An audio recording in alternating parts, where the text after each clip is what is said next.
மோடி அவர்களே, எதிர்க்கட்சிகள் வைக்கிற குற்றச்சாட்டுகள் என்னன்னா, போட்டிக்கான சம வாய்ப்பு இல்லங்கிறது. ஒருத்தர் பெயில்ல இருக்காரு, ஒருத்தர் ஜெயில்ல இருக்காரு. எப்படி தேர்தல் நினைக்கிறது? அதாவது சம வாய்ப்பு இல்லைன்னு பேசுறவங்க, அதாவது பாத்தீங்கன்னா, ஆடத் தெரியாதவனுக்கு மேடை கோணல்ன்ற ஒரு பழமொழி இருக்குல்ல, மேடை கோணலா இருக்கு. ஆடத் தெரியாதவனுக்கு மேடை கோணைன்னு ஆமா, சொல்லுவாங்க. அப்படி ஒரு பழமொழி இருக்கு. இப்ப தோல்வி நிச்சயம்னு புரிஞ்சிருச்சு. அதனால இப்ப முதல் வேலை என்னன்னா, தார்மீக வெற்றி நமக்குதான்னு அறிவிக்கணும். அடுத்தது ஈவிஎம்ம குறை சொல்லணும். நீங்க கவனிச்சிருப்பீங்க, 3வது கட்ட தேர்தலுக்கு அப்புறம் ஈவிஎம் விவகாரம் திடீர்னு முன்னிலைக்கு வந்துருச்சு. அதுக்கு முன்னாடி இந்த புகார்கள், புள்ளி விவரங்கள்லாம் எங்க இருந்தது? தேர்தல் நடக்கிற நேரத்துல ஒவ்வொரு வாரமும் சுப்ரீம் கோர்ட்ல புதிய சர்ச்சையை உருவாக்குறாங்க. இது எல்லாமே திட்டமிட்ட நடவடிக்கையாதான் நடக்குது. இந்திய ஜனநாயகத்துக்கு உலக அளவுல கிடைக்கிற மரியாதையை குறைக்க பாக்குறாங்க. சொல்லப்போனா இந்திய ஜனநாயகம் உயிரோட்டமா இருக்கு. இந்திய வாக்காளர்கள் விழிப்புணர்வோட இருக்காங்க. இந்திய தேர்தல் நடைமுறை வெளிப்படைத்தன்மையோட இருக்கு. இது எல்லாத்துக்குமே சந்தேகக்குறி வைக்கணும்னு நினைக்கிறாங்க. அப்பதான் உலகம் முழுக்க இது சின்ன விஷயம் கிடையாது, இத ரொம்ப சீரியஸா எடுத்துக்கணும். இந்தியாவை நேசிக்கிற எல்லாரும் இந்த ஆபத்தை புரிஞ்சுக்கணும். இது வெறும் ஈவிஎம் பற்றிய விவகாரம் இல்ல. தேர்தல் தோல்விக்கான பழிய ஈவிஎம் மேல போற விஷயம் மட்டும்தான். இந்திய ஜனநாயக முறையையே உலகம் முழுக்க சந்தேகப்படணுங்கிறது தான் அவங்களோட நோக்கமாயிருக்கு. இந்தியாவோட மரியாதை குறையணும், உலக அரங்குல அவமானம் ஏற்படணும், அதுதான் இவங்க விளையாட்டு. அதுவும் மோடி ஜெயிச்சிட்டார்னா, இப்ப உலகத்துல மக்களால தேர்ந்தெடுக்கப்பட்ட அரசுகளும் உண்மையான ஜனநாயக ஆட்சிகள் எவ்வளவு இருக்கோ, இந்த தேர்தலுக்கு அப்புறம் இந்தியாவின் பிரதமர் உலக அரசியலின் மூத்த தலைவர்கள்ல ஒருத்தரா இருப்பார்.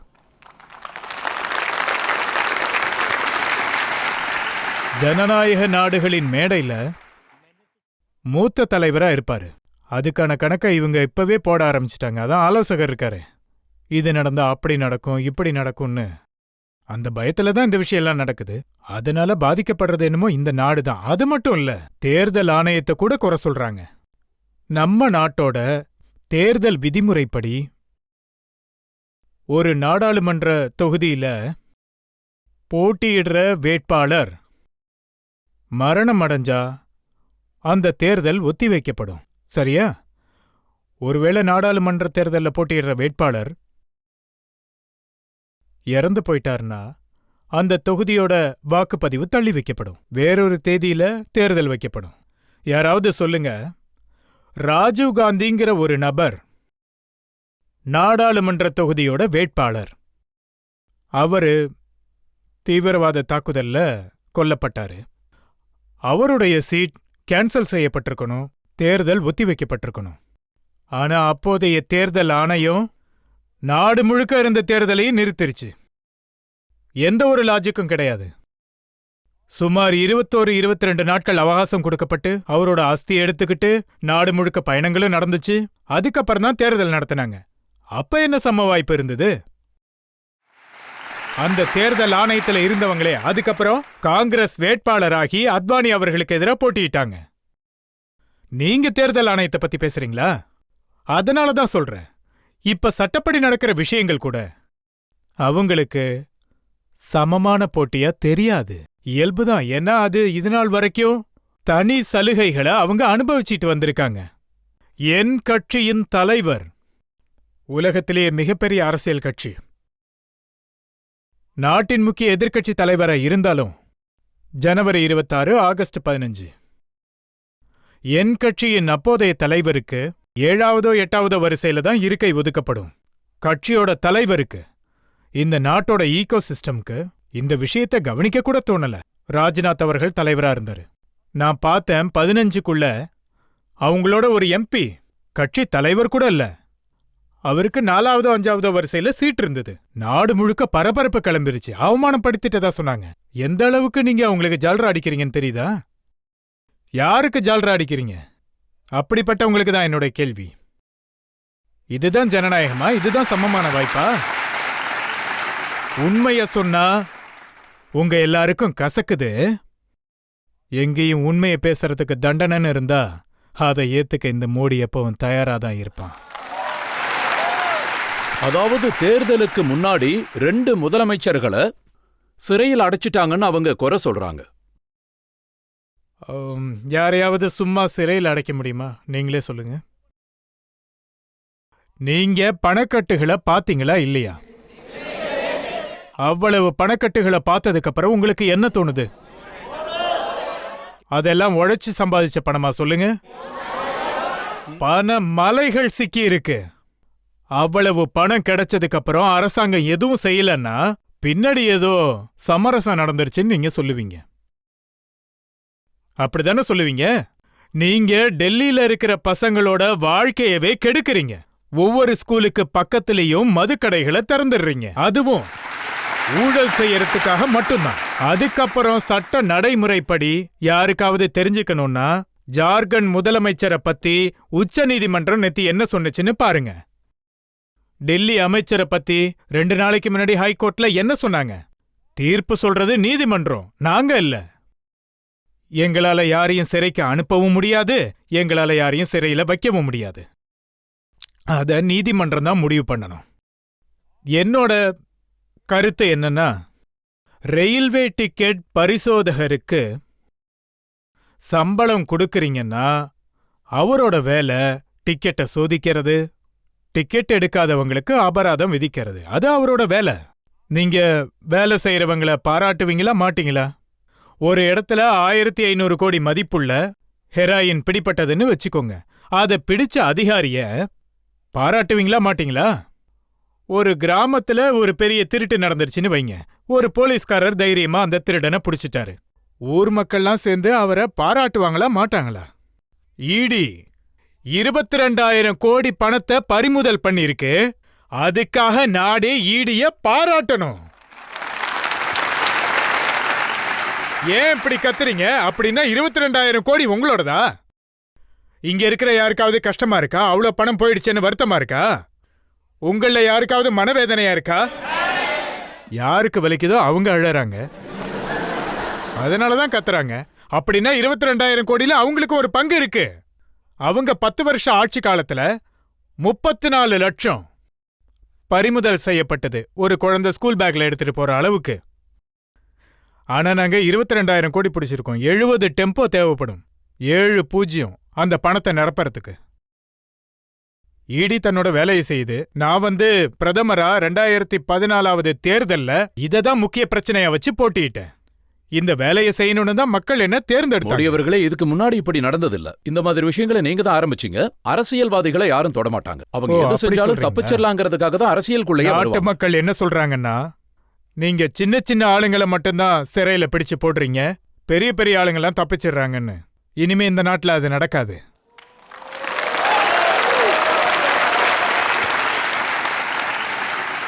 என்ன பத்தி யாராவது நல்ல கட்டுரை எழுதணுங்கிறதுக்காக நான் இந்த ஆட்சியை நடத்தல. டிவியில என்ன பத்தி நல்ல ஹெட்லைன் வரணுங்கிறதுக்காக நான் இந்த ஆட்சியை நடத்தல. என் நாட்டு மக்களோட வாழ்க்கை நல்லா இருக்கணும், என் நாட்டுல இருந்து ஊழல் ஒழியணும், அதுக்காக தான் நான் ஆட்சி நடத்துறேன். மாலையை போட்டுக்கிட்டு சுத்தறதுக்காக நான் இங்க வரல. உங்க அரசாங்கத்தோட பணிகளை பத்தி என்கிட்ட ஒரு சின்ன வீடியோ இருக்கு. அதுல நிறைய வயதான பெண்கள் இருக்காங்க. வெவ்வேறு இடங்கள்ல இருந்து உங்க பணிகளை பத்தி அவங்க பேசி இருக்காங்க. சோசியல் மீடியால எல்லாம் அவைலபிளா இருக்கு, ரொம்ப வைரலாவும் இருக்கு. அதை நான் உங்களுக்கு காட்ட விரும்புறேன். मोदी जी पसंद है? अरे लीजिए, वो कहे वाली बात है। सबसे बेस्ट काम कर रहा है, सबसे उन्नति हो रहा है देश का। मोदी अच्छा नहीं का और कौन अच्छा है? इतना पार्टी आया, इतना गया, कोई देश का भलाई किया? वो जब तक रहेंगे तब तक देश चलाएंगे। पैर दिया, अच्छा, लैट्रिन दी, पानी दिया, पेंशन दी, वोट देता है मेरे को। अच्छा, वोट तो दोगे? वोट देंगे जरूर, ब्लॉक में देंगे। अच्छा। कुछ ना मिला। अरे हम कहिए नहीं कि योगी मोदी के लिए काम ऊपर खाना हम देखा दूसरे के वोट कहीं के नहीं, हमें खाएगा देना, पैसा देना। सच्चो? कब का झूठा? घर हमारा बना दिया, अच्छा, शौचालय हमारे बना दिए, 500 रुपये पेंशन आ हमारे। और क्या भाई, माता मोदी है, मोदी रहेगा जब तक मेरी जिंदगी। और क्या वैसी सरकार तो आई नहीं जैसी सरकार है भाई।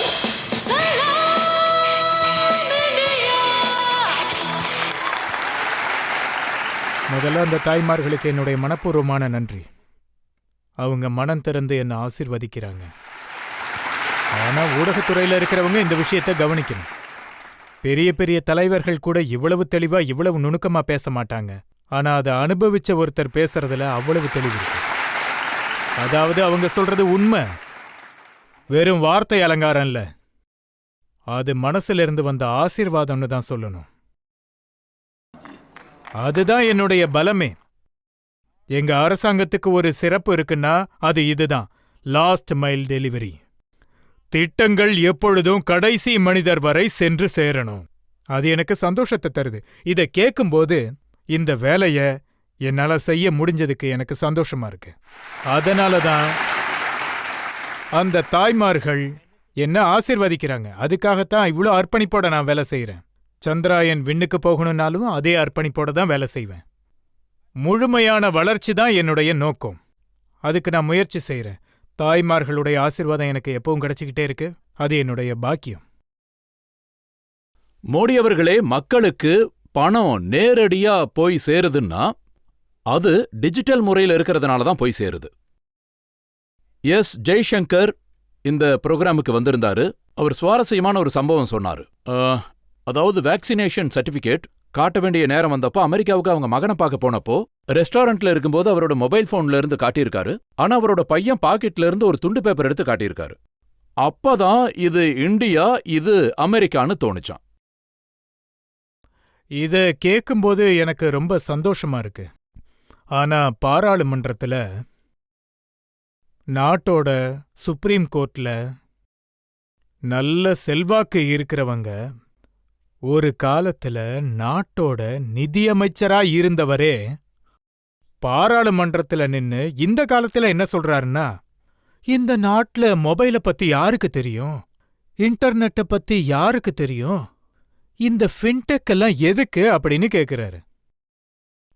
இது ரொம்ப பழைய விஷயம்லாம் இல்ல, கொஞ்சம் வருஷத்துக்கு முன்னாடி நடந்ததுதான் சொல்றேன்.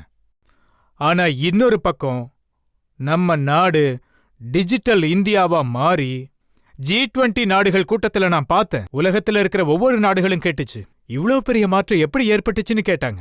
இப்பவும் வெளிநாடுகள்ல இருந்து விருந்தாளிகள் வந்தா அவர் எம்பசி ஒரு தெருவோர வியாபாரி கிட்ட கூட்டிட்டு போய் காட்டுவாங்க.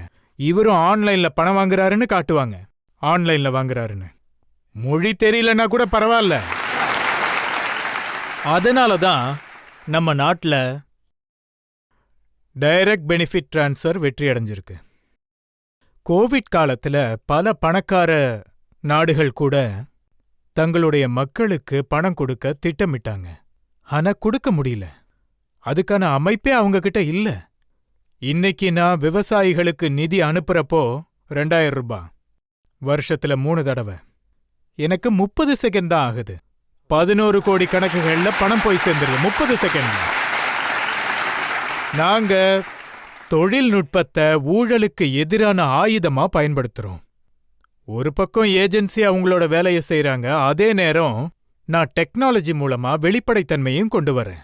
டைரக்ட் பெனிஃபிட் டிரான்ஸ்ஃபர் மூலமா நாங்க சுமார் 35-38 லட்சம் கோடி டைரக்ட் பெனிஃபிட் டிரான்ஸ்ஃபர் பண்ணியிருக்கோம். ராஜீவ்காந்தி ஒரு முறை சொன்னாரு, டெல்லியில இருந்து 1 ரூபாய் வந்தா 15 பைசா தான் மக்கள் கிட்ட போய் சேருது. அப்போ அந்த 85 பைசாவை எந்த கைகள் எடுத்ததுன்னு கேள்வி கேட்டேன். ஏன்னா பஞ்சாயத்திலிருந்து பாராளுமன்றம் வரைக்கும் அவங்களோட ஆட்சி தான் அப்ப இருந்தது. இப்போ அந்த கைகள்ல தொடப்பமும் இருக்கு. இதுக்கு முன்னாடி 85 பைசா போயிருந்துச்சுன்னா இப்ப 95 பைசா போயிருக்கும். ஏன்னா அதுக்கேத்த மாதிரி வசதியும் வந்துருச்சு. அதனாலதான் நீங்க பாத்தீங்கன்னா அந்த கணக்குப்படி பார்த்தா 38 லட்சம் கோடி ரூபாய் அந்த காலத்து முறையில போயிருந்தா சுமார் 28 லட்சம் கோடி ரூபாய் யாரோ ஒருத்தர் கண்டிப்பா சுருட்டியிருப்பாங்க. ஆனா இப்ப இந்த பணம் நேரடியா போகுது. அவங்க வங்கி கணக்குக்கே நேரடியா போகுது. அதனாலதான் மனசால வந்த குரல் அது. அதனாலதான் மனசார அவங்க நம்மள வாழ்த்துறாங்க. இப்ப அவங்களுக்கு தோணுது டெல்லியில அவங்களோட மகன் உக்காந்துருக்கான்னு. அதோட தாக்கம் தான் அது. அதாவது அரசாங்கங்கள் இதுக்கு முன்னாடி இருந்தது, அதிகாரங்களும் இருந்தது, அமைப்பும் இதேதான். அப்படி இருக்கும்போது நீங்க என்ன மாத்துனீங்க? பணம் நேரடியா போகுது, அந்த வயதான தாய்மார்களும் சொல்றாங்க. முதல்ல முக்கியமான விஷயம் என்னன்னா, நம்ம நாட்டுல இப்ப வரைக்கும் பிரதமரா இருந்தவங்க பெரும்பாலும் பாத்தீங்கன்னா மத்திய அரசியல்ல தான் அவங்க எல்லாரும் இருந்தாங்க. மாநிலத்துல வேலை செஞ்சு வந்த பிரதமர்கள் ரொம்ப குறைவு. அப்படி வந்தவங்களுக்கும் அதிக கால வாய்ப்பு கிடைக்கவே இல்லை. நான் ஒரு விதத்துல முதல் பிரதமர். நீண்ட கால நிர்வாக அனுபவம் இருந்த என் மாநிலத்துல நீண்ட காலம் முதலமைச்சரா இருந்தது நான் தான். ஒரு வளர்ச்சியடைந்த மாநிலத்துக்கு நீண்ட காலம் முதலமைச்சரா இருந்துட்டு வந்தேன். அதுவும் ஒரு சாதாரண முதலமைச்சரா இல்ல, வேலை செய்யற முதலமைச்சரா. வெறும் ஃபைல்ஸ மட்டும் பார்த்துட்டு இருக்க ஆள் இல்ல, மாற்றங்களை இலக்கா வச்சு வேலை செஞ்சவன். அந்த அனுபவம் என்கிட்ட இருந்தது. அந்த அனுபவத்துல நான் ஒரு சின்ன விஷயம் செஞ்சேன். நான் முதல் முறையா இப்பதான் ஊடகத்துக்கிட்ட சொல்றேன்னு நினைக்கிறேன். அதாவது கொஞ்சம் விரிவா சொல்லணும்னா இல்ல, இல்ல, நேரம் ஆகும். தாராளமா பரவாயில்லையா? பேசுங்க. நம்ம மக்களுக்கு போர் அடிச்சிடக்கூடாதுல்ல. இல்ல அப்படியெல்லாம் எதுவும் இல்ல. நீங்க நீங்க ஒரு சொல்றது தடவை உங்களுக்கு கேட்டுருங்க. போர் அடிக்குமா? நான் என்னுடைய 2 அனுபவங்களை பத்தி சொல்ல நினைக்கிறேன். அப்பதான் வேலை எப்படி நடக்கும், வேலையை எப்படி செய்யறதுங்கிறது தெளிவா எல்லாருக்கும் புரியும். நான் திடீர்னு எதிர்பாராம தான் முதலமைச்சரானேன். அக்டோபர் 7ஆம் தேதி 2001ல. அதுக்கு முன்னாடி எம்எல்ஏவா கூட இல்ல, போலீஸ் ஸ்டேஷன்ல கால் வச்சது கூட இல்ல. இந்த அரச நடத்துற அனுபவமே எனக்கு கிடையாது. அதுதான் என்னுடைய வாழ்க்கையின் உண்மை. திடீர்னு முதலமைச்சரான அப்போ அங்க பூகம்பம் வந்தது. அது நடந்த சில நாட்களுக்கு பிறகு எனக்கு பொறுப்பு வந்தது. நான் பதவியேத்துக்கிட்ட பிறகு உடனே பூகம்பத்தால பாதிக்கப்பட்ட இடத்துக்கு போனேன். அது உலகத்திலேயே மிகப்பெரிய பூகம்பங்கள்ல ஒன்னா கருதப்பட்டது. அங்க போய் பார்த்தப்போ 7-8 மாசங்களுக்கு பிறகும் கூட மக்கள் குறை சொல்லிக்கிட்டே இருந்தாங்க. நிலைமையிலையும் எந்த பெரிய மாற்றமும் இல்ல. அதுக்கப்புறம் நான் அங்கிருந்து திரும்பி வந்தேன். அதிகாரிகள் கூட மீட்டிங் அரேஞ்ச் பண்ணேன். அப்போ நான் அவங்க கிட்ட கேட்டேன், இனிமே நிவாரணப் பணிகளை எப்படி செய்ய போறீங்கன்னு கேட்டேன். அப்ப அவங்க சொன்னாங்க, மார்ச் மாசத்துக்குள்ள இது முடியும், மார்ச் மாசத்துக்குள்ளார அது முடியும், அது இதுன்னு சொன்னாங்க. நான் சொன்னேன், உங்க மூளையில இந்த ஃபைனான்ஷியல் இயர் தான் வந்து நிக்குது. நாடு அதுக்கேத்த மாதிரி ஓடாது. என்னோட முதலே அங்கிருந்து தான் ஆரம்பிச்சது. இதோ பாருங்க, இந்த நிதியாண்டு கணக்கெல்லாம் முதல்ல மூளையிலிருந்து நீங்க தூக்கி போடுங்க. ஜனவரி 26 ஒரு வருஷம் ஆகும். உலக ஊடகங்கள் எல்லாருமே அங்க வருவாங்க. அப்ப அவங்க வந்து நீங்க என்ன செஞ்சீங்கன்னு பாப்பாங்க. அப்ப அவங்க முன்னாடி போர்டை வச்சுக்கிட்டு எங்க திட்டம் மார்ச் வரைக்கும் தானே நிக்காதீங்க, டிசம்பர் முடிவுக்குள்ள என்ன செய்ய போறீங்கன்னு என்கிட்ட சொல்லுங்க. எல்லா விஷயத்தையும் முன்னாடியே முடிங்க. அப்ப அதிகாரிகளுக்கு இவங்கிட்ட ஏதோ விஷயம் இருக்குன்னு தோணுச்சு. அதுக்கப்புறம் நான் சொன்னேன், பூகம்பத்தால பாதிக்கப்பட்ட 43 பகுதிகள் ரொம்ப முக்கியமானதா இருந்தது. நான் அதிகாரிகள்கிட்ட சொன்னேன், நீங்க ஒவ்வொருத்தரும் ஒவ்வொரு பகுதிக்கு போங்க. வெள்ளி, சனி, ஞாயிறு அந்த பகுதிகளிலேயே தங்கணும், பூகம்பத்தால பாதிக்கப்பட்ட அந்த பகுதிகளில். திங்கட்கிழமை சாயந்தரம் நான் ஆய்வுக் கூட்டம் நடத்துவேன். நீங்க எந்த பகுதிக்கு போறீங்களோ அந்த பகுதியோட முதலமைச்சர் நீங்க தானே நினைச்சுக்கங்கன்னு சொன்னேன். நீங்க தான் முதலமைச்சர், நான் சொன்னதை செஞ்சுட்டு வாங்கன்னு சொன்னேன். அவங்க போயிட்டு திரும்ப வந்தாங்க, மீட்டிங் வச்சோம். அவங்க சொன்னாங்க, இது நடக்கவே வாய்ப்பில்லை, நம்ம விதிமுறை அப்படி இருக்குன்னு சொன்னாங்க. அந்த விதிமுறையை யார் போட்டதுன்னு கேட்டேன். நாங்க தான் போட்டோம்னாங்க. ஏன்? ஏசிலே இருந்தவங்க அவங்க. நேர்ல களத்துல போய் பார்த்ததுக்கு அப்புறம் தான் தெரிஞ்சது, அரசாங்கம் போட்ட விதிமுறைகளே மக்களுக்கு எதிராக இருந்ததுன்னு. நான் சொல்லியிருந்தேன்ல, அவங்க தான் அந்த பகுதியோட முதலமைச்சர்னு. நீங்க முதலமைச்சரா இருந்தா என்ன பண்ணுவீங்கன்னு சொல்லுங்கன்னு கேட்டேன். அதுக்கப்புறமா அவங்க எல்லா விதிமுறைகளையும் மாத்துனாங்க. நம்ம பிராக்டிக்கலா நடந்துக்கணும்னு புரிஞ்சுக்கிட்டாங்க. அதுக்கப்புறம் உண்மையிலேயே டிசம்பர் முடிவுக்குள்ள ஒரு அருமையான வேலை நடந்துச்சு.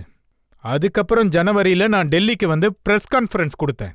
நான் டெல்லிக்கு உலக நாடுகளுடைய தூதர்களை எல்லாரையும் அழைச்சிருந்தேன். ஏன்னா குஜராத்துக்கு எல்லா நாடுகள்ல இருந்தும் உதவி செஞ்சிருந்தாங்க.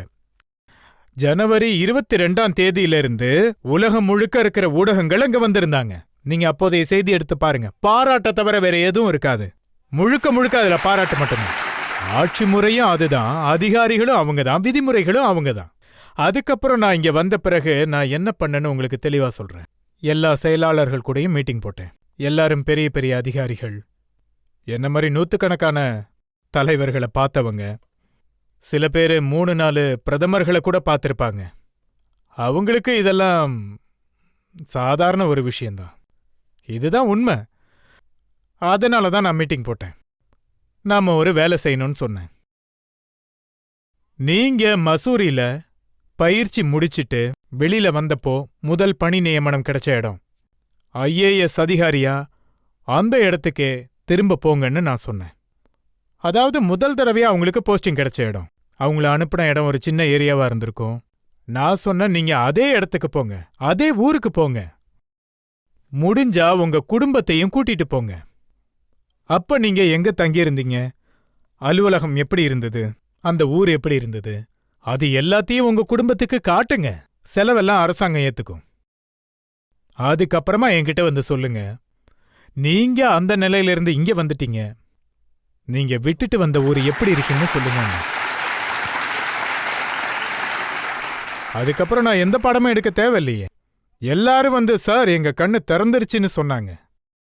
30 வருஷத்துக்கு முன்னாடி நாங்க போன இடம் இப்பவும் அதே மாதிரி தான் இருக்கு.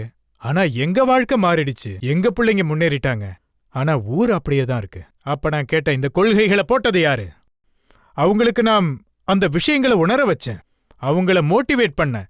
அதனாலதான் அரசாங்கமும் அதேதான், அலுவலகங்களும் அதேதான், ஃபைல்களும் அதேதான், சட்டங்களும் அதேதான், விதிமுறைகளும் அதேதான். ஆனா செயல்முறைகளை கொஞ்சம் மாத்துனா நிலைமையையே மாத்த முடியும். அதைத்தான் நான் செஞ்சுக்கிட்டு இருக்கேன். டெல்லி அதிகாரிகளுக்கு என்னை பற்றிய முதல் அனுபவம் ஏற்பட்டது பிரதான் மந்திரி ஜன்தன் திட்டத்தை நான் கொண்டு வந்தப்போ. அப்போ நான் முடிவு பண்ணேன், வங்கிகள் தேசியமயமாக்கப்பட்டது ஏழை மக்களுக்காக வங்கி கதவுகளை திறக்கணுங்கிறதுக்காக தான். இந்திரா அவர்கள் பேசினதை கேட்டு பாருங்க. ஒரே இரவுல எல்லா வங்கிகளையும் ஜப்தி பண்ணிட்டாங்க. ஆனா நான் இங்க பார்த்தப்போ நாட்டுல 50% மக்கள் வங்கி கதவையே பார்த்ததில்ல. அவங்கெல்லாம் யாரு? எஸ்சி, எஸ்டி, ஓபிசி சமூகத்தை சேர்ந்தவங்க. ஒவ்வொருத்தருக்கும் வங்கி கணக்கு திறக்கணும்னு சொன்னேன். அப்போ வங்கி அதிகாரிகள் சொன்னாங்க, குறைஞ்சபட்ச பணமாவது போடணும், அவங்க கிட்ட சுத்தமா பணம் இல்ல, பணம் இல்லாம எப்படி கணக்கு திறக்கிறதுனாங்க. அப்புறம் ஸ்டேஷனரிக்கு செலவாகும்னு சொன்னாங்க. நான் சொன்ன அந்த செலவெல்லாம் அரசாங்கமே ஏத்துக்கும், ஆனா எனக்கு கணக்கு திறக்கணும்னு சொன்னேன். அவங்க சொன்னாங்க, யாரு முதல்ல வர்றாங்களோ அவங்களுக்கு அக்கௌண்ட் ஓபன் பண்ணி தரோம்னு சொன்னாங்க. நான் சொன்னேன், தேடணும், நீங்க தான் போய் தேடணும், யாருக்கு வங்கி கணக்கு இல்லையோ நீங்க தான் போய் தேடணும், தேடி கூட்டிட்டு வரணும்னு சொன்னேன். இப்படி எல்லா விளக்கத்தையும் சொன்னேன். அப்போ அருண் ஜெட்லி அவர்கள் நிதியமைச்சரா இருந்தாரு. அவரு இங்கதான் வளர்ந்தவரு. அதுக்கப்புறம் அவருடைய நிலைமை வேற மாதிரி ஆயிடுச்சு. அவரு கேட்டாரு, மோடி அவர்களே இவ்வளவு கீழ்மட்டம் வரைக்குமான்னாரு. இல்ல ராஜா, நான் வாரம் மீட்டிங் வைக்கிறேன்னு சொன்னேன். நீங்களும் அதுல வந்து உட்காரணும். ஒவ்வொரு வாரமும் 30-40 அதிகாரிகளை கூப்பிடுவேன். இன்னைக்கு எவ்வளவு அக்கௌண்ட் ஓபன் பண்ணீங்கன்னு கேட்பேன். எந்த பேங்க்ல எவ்வளவு திறந்தீங்க? பிரைம் மினிஸ்டர் இதெல்லாம் செய்யறாரான்னு ஆச்சரியப்பட்டாங்க. இந்த பிரைம் மினிஸ்டர் இப்படிதான். அப்பதான் இந்திய அரசியல் அதிகாரிகளுக்கு புரிஞ்சுது, வேலை செய்யற அரசாங்கம்னா இதுதான்னு. அதுக்கப்புறம் நான் வங்கி அதிகாரிகள் கூட பேசினேன். நான் ஒவ்வொரு பிரான்ச்சுக்கும் ஃபோன் பண்ணுவேன். உங்க இடத்துல எதுக்கு வேலை மெதுவா போகுதுன்னு கேட்பேன். ஒரு இடத்துல நல்லா வேலை செஞ்சா அவங்க கிட்ட ஃபோன் பண்ணி நான் பேசுவேன். உங்க பகுதியில எல்லாருக்கும் பேங்க் அக்கௌண்ட் ஓபன் பண்ணிட்டீங்களே எப்படின்னு கேட்பேன். அதுக்காக சுமார் நான் 3 மாசம் உழைச்சேன். இன்னைக்கு எனக்கு பெருமையா இருக்கு, என் நாட்டுல இருக்கிற ஒவ்வொரு குடிமகனுக்கும் இன்னைக்கு வங்கி கணக்கு இருக்கு. அதனாலதான் டைரக்ட் பெனிஃபிட் டிரான்ஸ்ஃபர் இன்னைக்கு சாத்தியமாயிருக்கு. அது மட்டும் நடக்காம இருந்திருந்தா, இதுக்கு முன்னாடி நான் அக்கௌண்ட் திறக்க சொன்னப்ப எல்லாரும் நினைச்சிருப்பாங்க, இந்த மோடி தலையில யாரோ ஏதோ ஏத்தி விட்டுட்டாங்கன்னு. ஆனா மோடியோட கணக்கு எவ்வளவு நீளமா இருக்குன்னு அவங்களுக்கு தெரியாது. அப்போ வெறும் கணக்குகள் தான் திறக்கப்பட்டது. இன்னைக்கு அதே கணக்குகள் மூலமா அவங்க வாழ்க்கையவே மாத்திக்கிட்டு இருக்கேன். இன்னைக்கு லட்சக்கணக்கான கோடி ரூபாய்கள் அவங்க வங்கி கணக்குல இருக்கு. ஒரு காலத்துல வீட்ல தானியத்துக்குள்ள பணத்தை ஒளிச்சு வைப்பாங்க. சில நேரம் கணவரோட பழக்கத்தால டெல்லி அரசாங்கம் குடிப்பழக்கத்தை ஊக்குவிச்ச மாதிரியான சூழல் இருந்தா பணத்தை எங்க வச்சாலும் எடுத்துட்டு போயிடுவாங்க. நான் நிறைய பேருடைய வாழ்க்கையை காப்பாத்திருக்கேன். அவங்க நல்ல விஷயம் தானே பண்ணாங்க. ஒரு பாட்டில் வாங்கினா இன்னொரு பாட்டில் ஃப்ரீ. காரணம் இருக்கு. ஒவ்வொரு பாட்டிலுக்கும் அவங்களுக்கு கமிஷன் கிடைக்கும். அவங்களோட ஊழலே அந்த பாட்டில்ல தான் இருக்கு.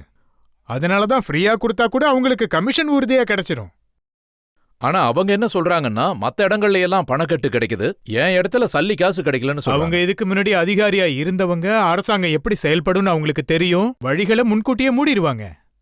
அதாவது அனுபவம் உள்ள திருடனுக்கு தானே அத பத்தி எல்லாமே தெரியும்.